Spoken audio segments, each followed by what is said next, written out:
Splorin! Dateline, Sunday, October the 9th, 2022. It is roughly 9 o'clock in the morning. We are standing across the street from Lake Erie. And what is in front of us, between us, shall we say, in Lake Erie? Long live rock. It is the Rock and Roll Hall of Fame and Museum. Good morning, my friends. It is your Uncle Splorin Ryan coming to you from my old hometown of Cleveland, Ohio. In town for several days from Orlando, my new hometown. It is a beautiful day here on Lake Erie. It is very sunny, very clear, a balmy 50 degrees so far. I understand we're supposed to get up to about 60 degrees today, which is actually the warmest Cleveland has been on this little trip. Today, we don't have a baseball game, which is what brought us to the shores of Lake Erie again. Today, we're going to try, a couple of other local attractions. Who's we? Well, let me tell you. Well, we would be, of course, Adam the Woo, YouTube's own Adam the Woo, wearing a appropriate t-shirt for baseball, which is what brought us here, and today wearing a very appropriate beanie, a toque, if you will. This isn't a word, it's a baseball player. You were cheating! Join us today, if you will, Billy Madison, as we do just a little quoting. Splorin! Splorin! Splorin!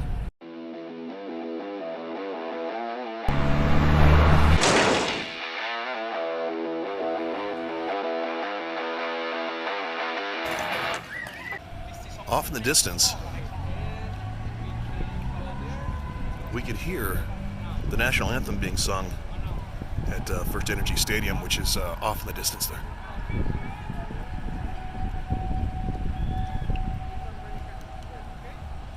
Not a lot of cheering, so I'm wondering if it was practice. It's only 9 a.m. Very strange. So Adam is walking over to the building right now. As I understand, this building will not actually open up for about 40 more minutes. Then they will open it up, let us enjoy the hall, the lobby there.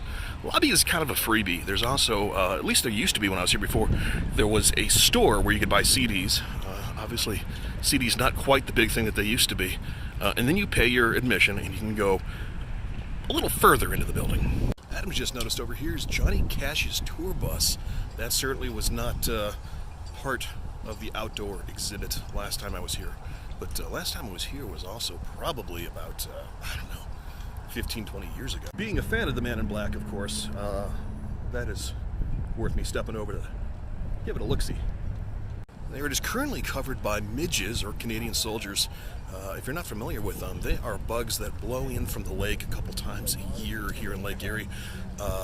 They don't have any mouths, so they die pretty quickly. They just blow in from the lake. They spawn. They cover everything for a while, and then they die. You can see a ton of them here. They're flying around me, actually, as I'm standing here. This is actually considered to be a very light coating of them. If it wasn't so cold, we would probably see clouds and swarms of them coming off the lake. But because it's colder, there's only a few that are making their way onto Johnny's tour bus. A little difficult to see inside with the sun. What you really get is a reflection of a rock hall behind us. I guess I could technically say I've now seen the inside of Johnny Cash's tour bus, which is unfortunately forevermore closed. Now, the Rock Hall has been part of the Cleveland skyline here on the shore of Lake Erie since the early 90s into the mid-90s. Started going up in the early 90s, completed in the mid-90s. It's interesting. It has become a bit of a symbol of the city of Cleveland. Cleveland actually hosted a DJ by the name of Alan Freed, who coined the term rock and roll way back when. That is how we actually got this to a degree. Tax breaks came into it too, of course. No judgment there. But this has been a symbol of the city ever since then on the lake. The architecture on this particular one certainly makes it stand out from the rest of downtown. Although, over here, you can see the Cleveland Science Center, and behind that, First Energy Stadium, both of which came afterwards, and you can see they definitely took their cues from the Rock Hall. They redeveloped this entire lakefront area, and it all kind of looks homogenous, if you will, a definite nod to the Rock and Roll Hall of Fame and Museum. Walking behind the Rock Hall out to the park, look at this. It's the Dog Pound van. Cleveland Browns. It's the game's going to be starting in a little while, but the tailgaters have certainly already begun, and Cleveland takes tailgating very seriously. So that is one of the things that I miss most about living in Cleveland. I was never a Browns fan, really. I mean, a little kid, I guess, but I was never a huge Brown fan. But I do miss the culture on game day. Like I said, the tailgating was a thing. The whole city kind of came together. You could see them over here playing cornhole. It's just something that we don't get in Orlando. Walking down the hill here at North Coast Harbor parking lot, you can see some of the tailgaters have started over here. A lot of the little Coleman grills already set up. A lot of cornhole. A lot of tents. A lot of old sports cars from the 80s. Blasting Boston and Foreigner as they get ready to play the San Diego Chargers. As I said, Cleveland takes tailgating seriously. This is the Landbulance, so it's a newer one. The Land is a newer reference. When I was here, it was all about the dogs and the Dog Pound. Something a little closer to that over there. The people here have paid $50 a spot to set up their cars and tailgate. They still have to walk about, I don't know, 3/4 of a mile that way to get into the game and then come back afterwards. A lot of these people actually won't go to the game. They'll sit out here with radios, televisions, and they'll just they'll tailgate throughout the entire game. Yeah, these guys have it right. These guys are doing it right. And mixed in to all the tailgaters, you see over here, it's the USS Cod. It's a submarine left over from way back when. This is actually what we came back here looking for. Adam was looking for this, but if I'm being entirely honest, I wanted to see some tailgating. Going to the fence right around the side of the Cod, you see right here, touring the USS Cod, kind of has a little bit of a map or a technical layout of sorts, showing what is inside of the Cod, everywhere from where you enter, right over here, taking you back to the forward battery, which is number 2. Number 3 would be the control room, right here, taking you up to number 4, the conning tower. You've seen these before, of course, sticking up. Number 5, the after battery compartment. 6, the forward engine room, right here, next to the giant bug.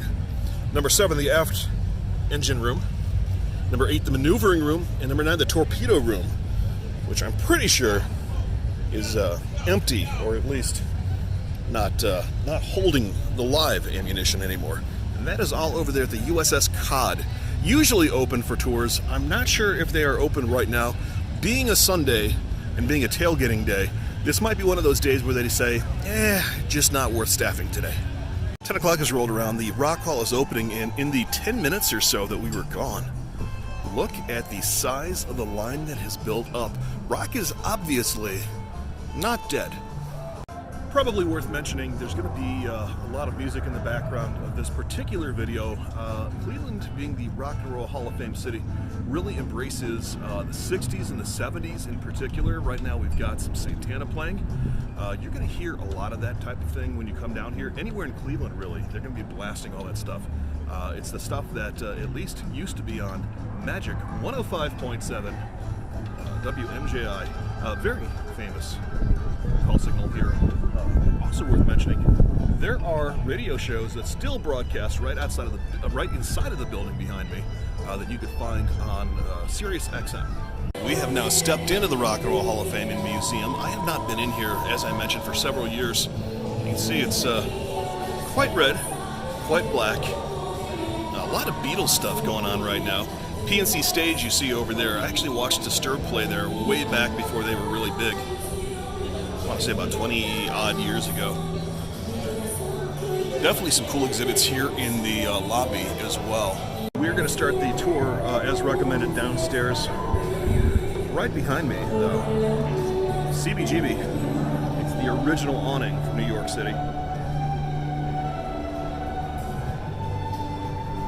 You technically could see it for free if you stood up there, but we're getting you inside. Been a bit of a Ramones fan for the past 30 years, give or take, so it's kind of cool seeing this. This is part of a very famous photo taken with the Ramones standing in front of it, and actually, if you look right over here, there's Joey Ramone himself.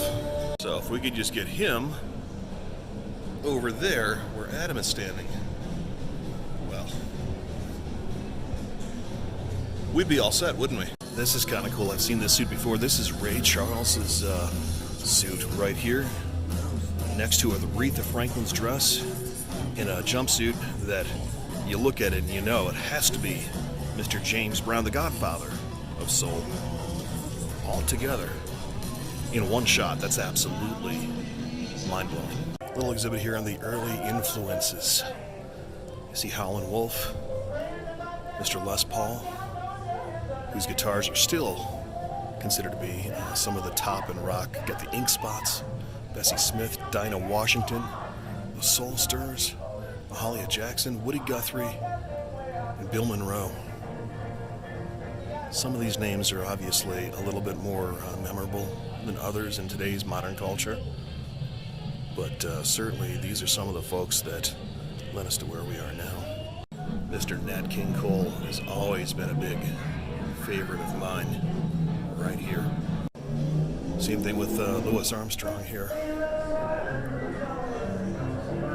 PCR on the rhythm and blues roots of rock, and there's Etta James. Etta James I still listen to even today. Got Bo Diddley's guitar. Some sunglasses that belong to Mr. Ray Charles. And right here, the guitar that belonged to blues legend Robert Lockwood Jr., who, by the way, only passed away not too long ago. Robert actually used to play here in Cleveland quite a bit.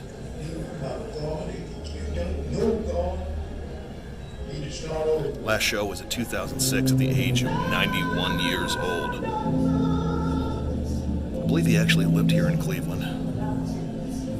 Look at that, though. Beautiful instrument. This is kind of cool. It's a little interactive exhibit. Right here is one-hit wonders of the 60s. You can come in here and listen to some of them.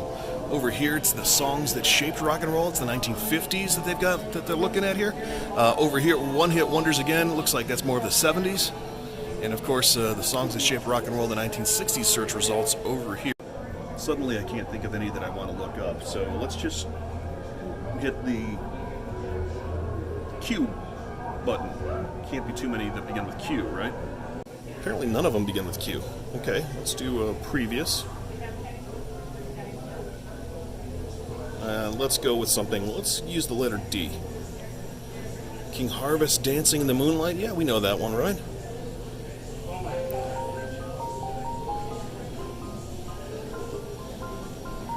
They get it on almost every night.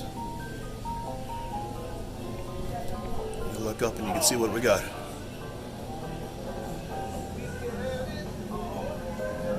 How about that? I know that song. Looks like we got a tribute to Mr. Elvis Presley up. There he is, rocking out in the 70s. Looks like before most of the weight gain kicked in. Right here's the travel order from 1958. This is the order that officially inducted Elvis Presley into the U.S. Army. In case you were wondering, this is his custom motorcycle. This section over here breaks down rock by the cities. This is Memphis. This would be your Sun Records type artists. Jerry Lee Lewis, of course, Elvis Presley. You're going to have Carl Perkins. You're going to have Johnny Cash. You're going to have Roy Orbison. And that's all going to be right here. The man in black suit and his guitar right there. You got his boots. Jerry Lee Lewis's jacket right there. You got a Carl Perkins stage suit. Roy Orbison's glasses. It's actually a little bit of a shame. People kind of tend to forget Roy Orbison was part of the Sun Records group because he came a little bit later, but definitely a favorite of. The next case over is Detroit, which would be more of your Motown sound. So right off the bat, we've got the Temptations right over here. We've got, who do we have here? We've got Diana Ross of the Supremes in her dress. Some of Stevie's glasses. You got to have Stevie. Right over here, got some Marvin Gaye. And by the way, that What's Going On album that you see there, one of my favorite albums by any artist ever. Next, we got London and Liverpool, part of the British invasion. Of course, the Yardbirds, the Herman's Hermits, not the Herman's Hermits, but Herman's Hermits. There was no the, obviously, but you can see a couple things that are over here right off the bat. I see Dusty Springfield, Herman's Hermits, Dave Barry Cruisers. Some of these were not from Great Britain, obviously.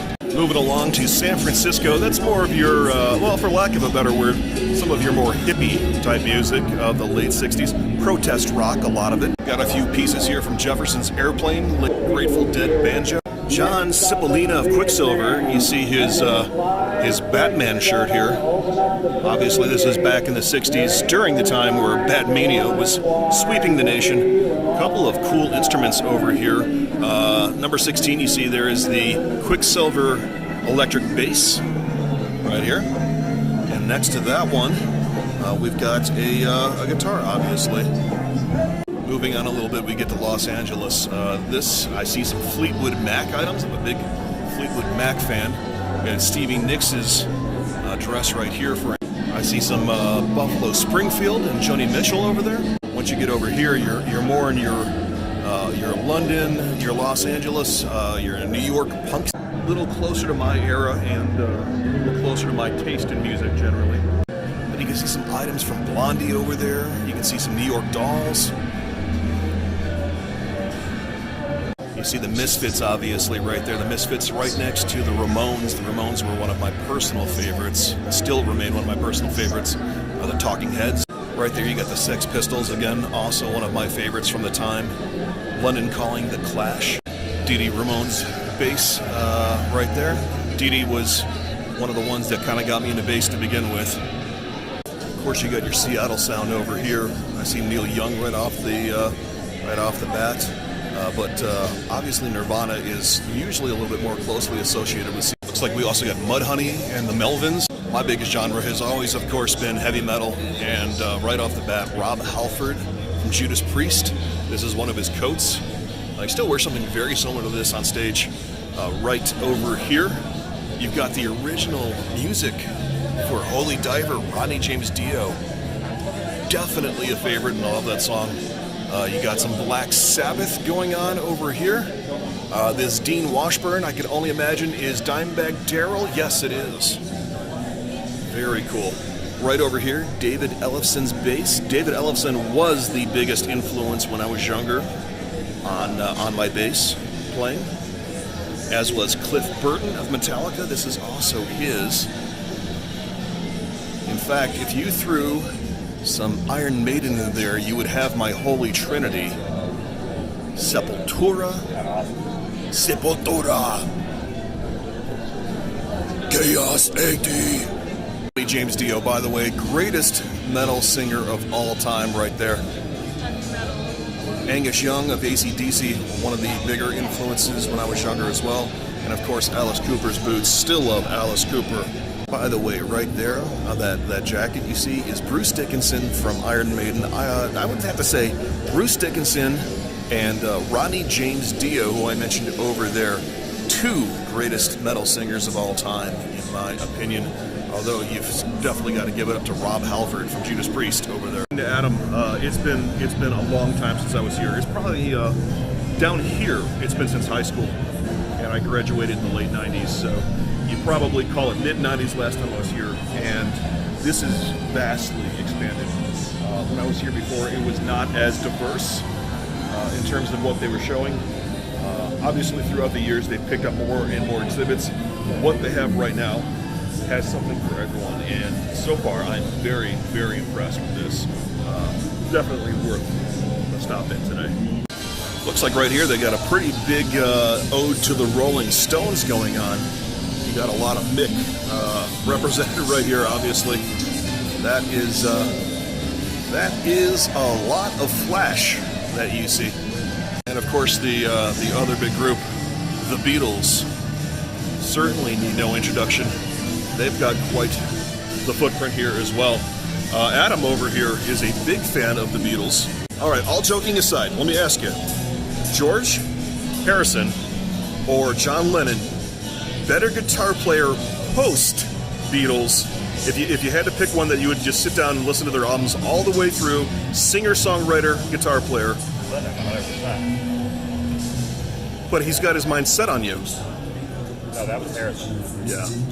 Yeah, John Lennon's solo stuff considerably better. Now, all joking aside, while the Beatles were not my thing, never have been, they went on to influence the groups that I absolutely do love, and it's kind of funny. I really enjoy some of their post-Beatles stuff. Adam said, obviously a minute ago, John Lennon, better post-Beatles career. George Harrison is actually my choice for that, with songs like My Sweet Lord. Little shrine to the Doobie Brothers. I'm a Doobie Brothers fan. I got Tom Johnston of the Doobie Brothers electric guitar right here. It's a Gibson SG model right here. Likewise, a big fan of Alice Cooper. You've got some of his stuff here. You got one of his Trash jackets. Trash is a great album, by the way, if you haven't already given it a listen. Alice Cooper Court. One of his top hats. Nice little tribute to Mr. David Bowie here. It's a stage set model. That is cool. Here you got Heart. Heart is probably my favorite female group of all time, and I happen to think that Anne from Heart is probably about the greatest rock singer ever. We got Nancy Wilson's electric guitar right here. You got Ann Wilson's Heart dress from 1976. Right next to the John Mellencamp stuff. John Mellencamp playing in the background, actually. You got his electric guitar and his acoustic guitar. Some of this from the days where he was John Cougar Mellencamp, obviously. Sitting in the corner, got Elton John, some of his costumes. Strangely, some of his less elaborate costumes. Next to B.B. King. Metallica right here. I haven't been a big fan of what they've done in the last 20 or so years, but I used to really love them. Robert Trujillo right there, that's one of his basses. Robert Trujillo, one of the greatest bass players of all time. His pre-Metallica work is probably even better than what he's done since he's been with them. But you got Kirk Hammett's electric guitar over there, and you got James Hetfield's electric guitar right here, the Explorer model electric guitar.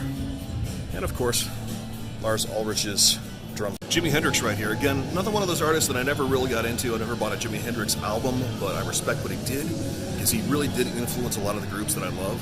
He's got some songs I like, don't get me wrong. I don't dislike the guy. I like some of it. Just never really got too far into it.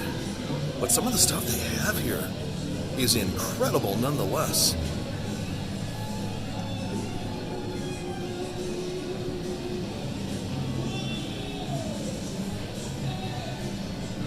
Same thing right over here. Janis Joplin. Got a lot of her stuff here too. And look at this bass, by the way. Peter Albin of the Big Brother and the Holding Company bass guitar. Fender Jazz. Which is kind of funny because most people were doing P basses when you look around in here. But this one is a Fender Jazz bass. Different tone. Different way to play it. But it's very cool. Stuff was here last time I was here, but it wasn't right in this location. They definitely expanded their Doors collection. Right here you got a sitar. You've probably seen Ravi Shankar. Look at the sitar they got here. This was here before. This was Jim Morrison's Cub Scout uniform. But right below it, look at this. Riders on the Storm lyrics. That is incredible. Of course, over here you got Public Enemy. Public Enemy #1, 5 O's Freeze, and I got numb. Right here, #6, Flava Flav's Clock, one of them, obviously. Got a few newer artists over here. Tiger Army. You've got Seether. Again, these aren't like new artists, but newer. You got Billie Eilish. Right over here, Lady Gaga in one of her crazy ass dresses. Over here, The Weeknd, The Revitalists, Beyonce, Harry Styles, so on and so forth. Got Tom Petty over here. You got some cool stuff from Mr. Petty. Right off the bat, can I take you over here? You got a cool Explorer style guitar. You've got his harmonica. Looks like you get some handwritten pieces too. But some of his awesome gear that he was wearing on stage. Tom Petty, of course, being a legend of the last 20, 30, 40 years even. You a Tom Petty fan? I'd like to give a quick shout out to Nola Deej, who is a huge Tom Petty fan and probably recognizes all of this stuff that you see right here. Tom Petty, by the way, part of the Traveling Wilburys. You haven't had a chance to check those guys out. Supergroup from the 80s with my boy Roy Orbison. Definitely do that. Music of the Midwest over here. I see a few. Obviously, you got Purple Rain from Prince listed up there. Melissa Etheridge, Bon Iver. But right off of the bat, I see Soul Asylum. Soul Asylum was probably the first rock album that I ever bought on CD way back when. Before that, it had all been cassette tapes. I like this over here. Liz Phair's tape recorder. I actually had this way back when as well. Probably in a box with a whole bunch of Tascam recorders. Got some REO Speedwagon pieces here represented. Some Smashing Pumpkins. Bob Seger was one of my earliest memories. My parents were huge fans of Bob Seger when I was growing up. Still love me some Bob Seger. The Romantics. If you haven't seen the Romantics, they had just incredible hair. Of course, it'd be doing you all a disservice if I didn't come over here and show you just why Cleveland rock. They're doing a little video right now about the Agora, which was a legendary music club here in Cleveland. Actually, I played the Agora twice when I was still doing it. Very famous stage. Toto played there, obviously. Speaking of the Agora, there you got the Agora sign from way back when. Here's some Cleveland groups that came out. You got the Raspberries right there. Of course, Joe Walsh, who later on to be in the went on to be in the Eagles. You've got over here the Cramps, Devo, Chimera. Actually played with Chimera a couple times back in the day. You got Gerald Levert, Sappy Bell. My guitar player actually ended up in Sappy Bell. A gentleman by the name of Mel. The legendary WMMS. I actually worked for WMS for several years. Kind of cool to see that. By the way, Michael Stanley, Cleveland favorite son, passed away just a year or two ago. It's very sad knowing that he is no longer with us because he was such a staple of Cleveland for so many years. Kind of cool over here. They got a couple bass guitars that you can plug, a couple of Fenders.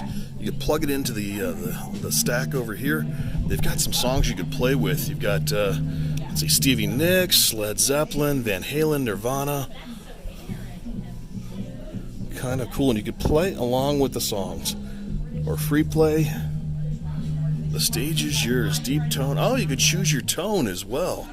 Interesting. Show us what you got.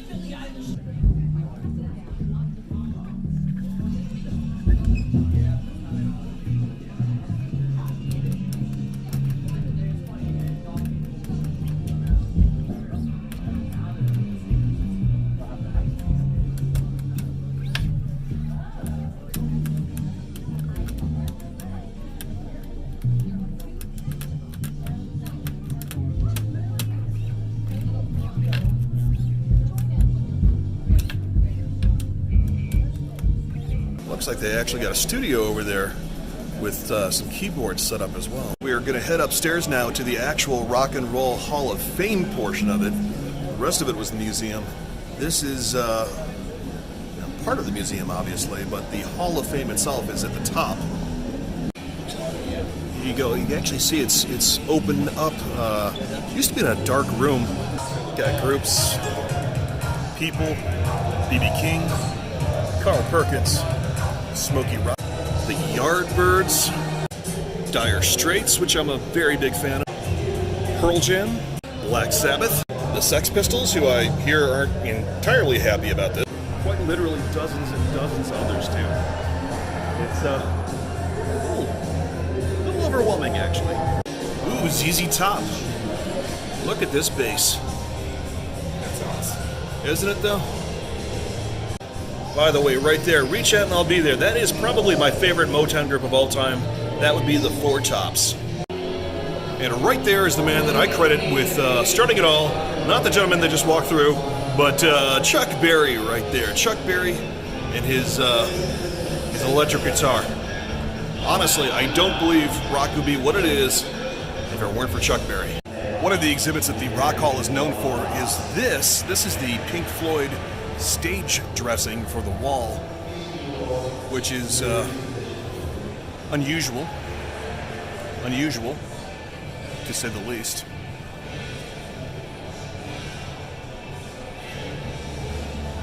And right behind the wall stage setting, you can see all of the, well, not all of the, but you can see a lot of Lake Erie and North Coast Harbor right outside the window, as well as some of the breaker walls running across the shore.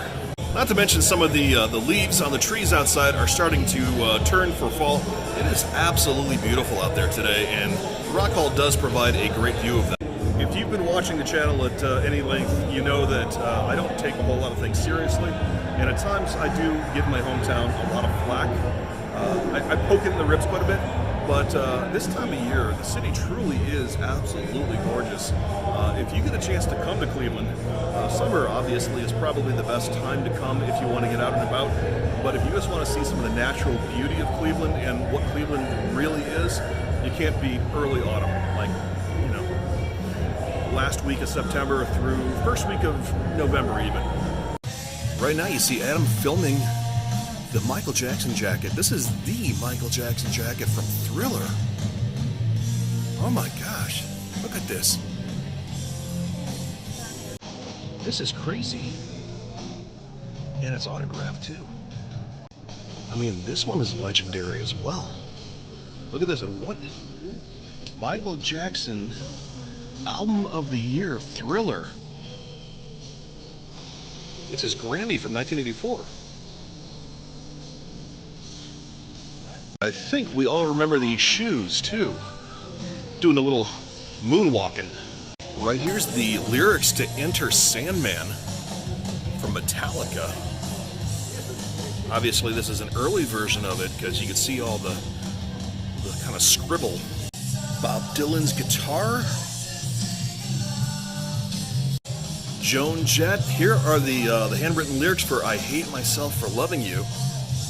Kind of ironic right here. I'm looking at the Drifters acoustic guitar, and we're hearing the song Don't Forget Who's Taking You Home. Wow. And look at this 8-string bass from Led Zeppelin. That is a piece of art right there. Not an easy instrument to play either. Here's the guitar from Richie Sambora in the Wanted Dead or Alive video, Bon Jovi. Speaking of Bon Jovi, you can see some other Bon Jovi pieces right here, all the way across to the basses, as well as a couple of artifacts from Nirvana, in particular Kurt Cobain, including, by the way, this particular guitar, which is quite famous for being smashed. And this was recorded during the 1993 tour. He destroyed the bridge pickup by using his technician's drill right here, trying to impress Eddie Van Halen, who was in the crowd at the time. I think that's about it for the Rock and Roll Hall of Fame and Museum here in Cleveland, Ohio. If you haven't done so already, I would really appreciate it if you reach down below. There's a subscribe button. Hit the subscribe button, hit the bell. That's going to let you know every time that something new pops up on the channel. And we'll see you next time when we do just a little more Splorin.